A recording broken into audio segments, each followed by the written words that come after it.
మన భారతదేశం అనగానే మనకు ఎన్నో ప్రసిద్ధ పుణ్యక్షేత్రాలకు, అద్భుతమైన శిల్పకళా నైపుణ్యంతో కూడిన దేవాలయాలకు, పుణ్యతీర్థాలకు, కట్టడాలకు ప్రసిద్ధి శ్రీ సత్యసాయి జిల్లా కదిరి పట్టణంలోని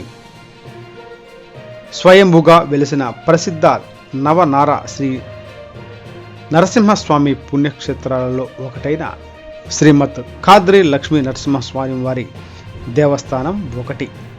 కదిరి పట్టణానికి 5 కిలోమీటర్ల దూరంలో శ్రీవారి పరమ భక్తురాలు అయినటువంటి సాసవల చిన్నమ్మగారు తన భక్తికి నిదర్శనంగా తవ్వించిన బావిగా మనం పాలబావిని పరమ పుణ్యతీర్థంగా భావిస్తాము. అటువంటి పుణ్యతీర్థం నేడు ఆదరణకు నోచుకోక శిథిలావస్థకు చేరుకుంది.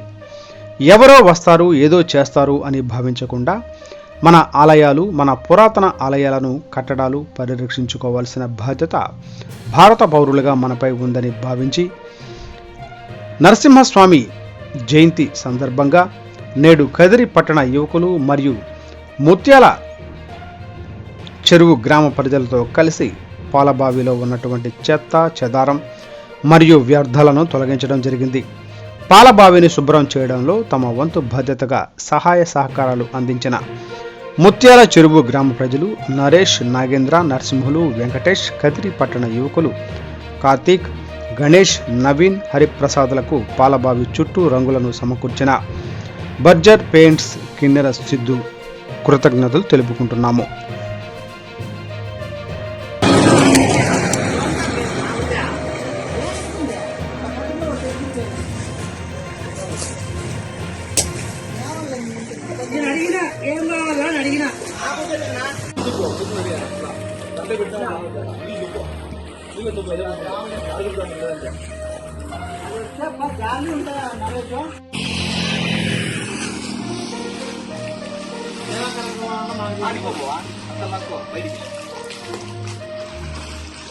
నరేష్ కి ఈదలరా నరేష్ అట్లయితే తీసేసి నరేష్ దీంట్లో తీసుకురా.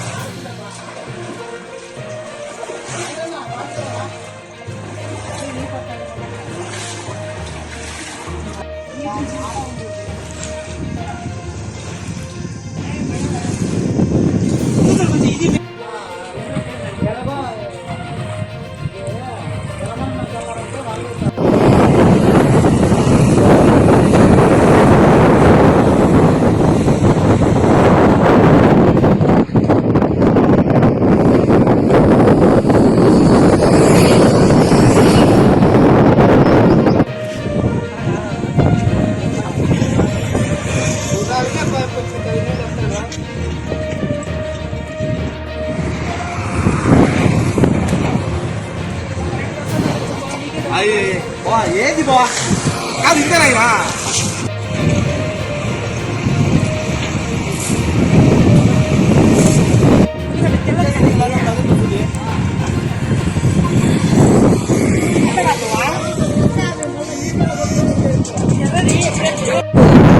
భారతదేశం అనగానే మొదటిగా గుర్తుకొచ్చేది ఎన్నో అద్భుతమైన కట్టడాలు, చారిత్రాత్మక నిర్మాణాలు.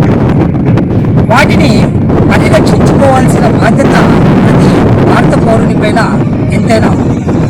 ఆ క్రమంలోనే శ్రీ సత్యసాయి జిల్లా కదిరి పట్టణంలో వెలిసినటువంటి ప్రసిద్ధ పుణ్యక్షేత్రమైనటువంటి లక్ష్మీ నరసింహస్వామి వారి ఆలయానికి 5 కిలోమీటర్ల దూరంలో ఉన్నటువంటి పాలబావి అనగా క్షీరతీర్థం, అది నిర్లక్ష్యానికి గురి కాబడి ఎవరూ దాన్ని పట్టించుకోకపోవడం వల్ల ఆ పాలబావి మొత్తం చెత్త చెదారంతో పేరుకుపోయి కనీసం ఆ తీర్థంలోకి దిగాలన్నా ఆలోచించాల్సిన పరిస్థితి వస్తుంది.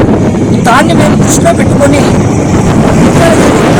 కావచ్చు, కదిరి పట్టణం నుంచి కొంతమంది యువకులంతా కలిసి ఆ తీర్థంలో పేరుకుపోయినటువంటి వ్యర్థాలను తొలగించి చుట్టూ రంగులుగా వేయడం జరిగింది.